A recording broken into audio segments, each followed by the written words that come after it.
सदियों पुराना लोकतंत्र आज भी उसी दयनीय स्थिति में है जितना आज के हजारों साल पहले था। फिर भी हम कहते हैं कि हमारा लोकतंत्र सिर्फ 70 साल पुराना है। आप सोच रहे होंगे कि मैं लोकतंत्र की दयनीय स्थिति की क्यों बात कर रहा हूँ, क्योंकि कल देश में राष्ट्रपति चुनाव होने जा रहे हैं और 3 दिन बाद देश को नया राष्ट्रपति मिलेगा।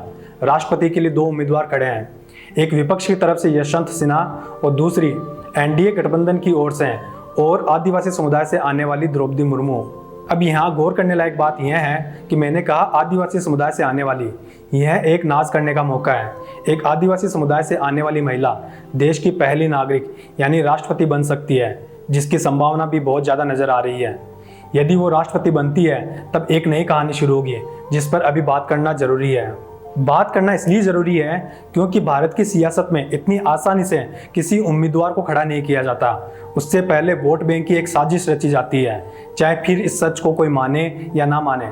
और द्रौपदी मुर्मू के लिए यही कहा जा रहा है कि वह भी वोट बैंक की एक साजिश ही है, क्योंकि आज भी देश में आदिवासियों की दयनीय स्थिति है और उन्हें आज भी कई कुप्रथाओं का सामना करना पड़ता है, खासकर आदिवासी महिलाओं को। अभी आप सोच रहे होंगे कि वे अभी राष्ट्रपति नहीं बनी है, बनेगी तो आदिवासियों की स्थिति जरूर सुधरेगी, लेकिन सच अभी से दिख रहा है ऐसा होना मुश्किल ही है, क्योंकि वर्तमान राष्ट्रपति रामनाथ कोविंद दलित समुदाय से आते हैं, लेकिन उनके कार्यकाल में दलितों के प्रति व्यवहार में और दलितों पर हो रहे अत्याचारों में कोई बड़े स्तर पर कमी नहीं आई है।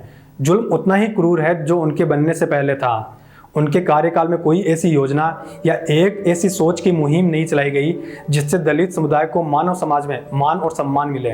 ये कहना गलत नहीं होगा कि वोट बैंक की सियासत के चलते राष्ट्रपति बने रामनाथ कोविंद ने राष्ट्रपति बनने के बाद ना तो दलित समुदाय के हक की आवाज उतनी तत्परता से उठाई और ना ही दलितों के साथ हो रहे भेदभाव पर ऐसी कोई प्रतिक्रिया दी जो आने वाले वक्त के लिए मिसाल बन सके। वह पूरे 5 साल सिर्फ एक राजनीतिक दल की कठपुतली के रूप में नजर आए, जो भारत की सियासत में अक्सर देखा जाता है। रामनाथ कोविंद के राष्ट्रपति बनने के बाद दलित समुदाय को कितना फायदा मिला, यह सरकार को बताना चाहिए या फिर दलित समुदाय को खुद आगे आकर देखना चाहिए। अब बात करते हैं आदिवासी समुदाय की। आज भी राजस्थान में आदिवासी महिलाओं को खींच और दाफा पड़ता जैसी कुप्रथाओं से हर रोज 2-4 होना पड़ रहा है। बात राष्ट्रपति की ही नहीं है, कई सांसद और विधायक भी आदिवासी है, लेकिन सत्ता की कुर्सी ने उन्हें भी समाज का भला करने से रोक दिया। द्रौपदी मुर्मू को जब से एनडीए ने उम्मीदवार घोषित किया है तब से उनकी आवाज़ अभी तक शायद किसी ने नहीं सुनी होगी।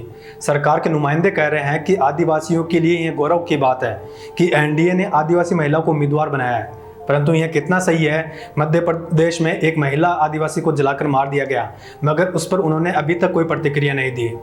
दलित समुदाय के राष्ट्रपति और देश की भावी राष्ट्रपति द्रौपदी मुर्मू दोनों में ज़्यादा अंतर नहीं दिखाई देता, क्योंकि दोनों ही विनम्र स्वभाव के साथ हाथ जोड़कर खड़े रहने वाले माननीय ही नजर आते हैं। अब देखना होगा कि आदिवासी समुदाय को दलित समुदाय की तरह क्या फायदे मिलते हैं यदि मिले हो तो। 15 सरकारें बदल चुकी है, फिर भी राजस्थान में 10 जिलों की 20 लाख आदिवासी महिलाएं 16वीं सदी की कुप्रथाओं में जी रही है, लेकिन राज्य सरकार और केंद्र सरकार की एक भी कोशिश ऐसी नजर नहीं आती कि वह इन कुप्रथाओं को मिटा सके। सरकार की कोशिश कानून बनाने में जरूर नजर आती है, पर जमीनी स्तर पर उनके पास कहने को कुछ नहीं है, क्योंकि अभी भी हमारे समाज में सुधार उतना ही होता है जितना पहले की तरह मानव प्रकृति के तहत होता आया है। तो अब सवाल यह उठता है कि आदिवासी महिला को राष्ट्रपति पद के लिए खड़ा करना समाज की भलाई के लिए है या फिर सिर्फ एक वोट बैंक की घटिया हरकत? यह तो आने वाला वक्त ही बताएगा, क्योंकि उम्मीद पर ही दुनिया कायम है। वीडियो में किसी प्रकार की कमी लगी हो तो कमेंट करके जरूर बताएं। मिलते हैं अगले वीडियो में।